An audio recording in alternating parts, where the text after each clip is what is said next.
180 দিনের অগ্রাধিকার তালিকার মধ্যে এই সরকারের প্রথম 3টি কাজের একটি ছিল আইন শৃঙ্খলার উন্নতি, 2 নম্বরে ছিল দ্রব্যমূল্য নিয়ন্ত্রণ এবং 3 নম্বরে হলো জ্বালানি খাতের নিশ্চয়তা। মাননীয় স্পিকার, আইন শৃঙ্খলা পরিস্থিতি নিয়ে কথা বলতে গেলে মুশকিল হচ্ছে আমাদের আইন শৃঙ্খলা সংক্রান্ত যিনি স্বরাষ্ট্রমন্ত্রী আছেন তিনি হয় ব্যঙ্গ করেন আর না হলে বাকচাতুর্য দিয়ে পুরো বিষয়টিকে ঢেকে দিতে চান।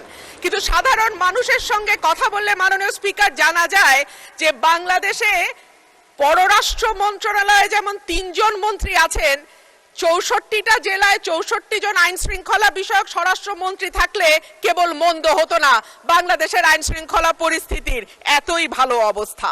আর মাননীয় স্পিকার, জ্বালানি নিয়ে আর কি বলবো, তেল আর গ্যাস আর বিদ্যুতের ব্যাপারে মানুষ বলে, দুষ্ট লোকে বলে অবশ্য, ভালো লোক না, টুকু আসে টুকু যায়, এই আসে এই যায়, কতক্ষণ থাকে তারা নাকি বুঝতে পারে না।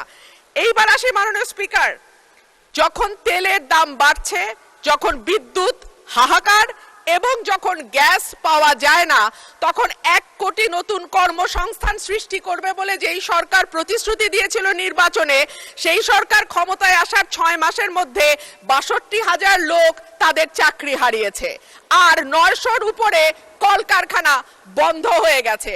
সো নতুন আর কর্মসংস্থান কি তৈরি হবে মাননীয় স্পিকার?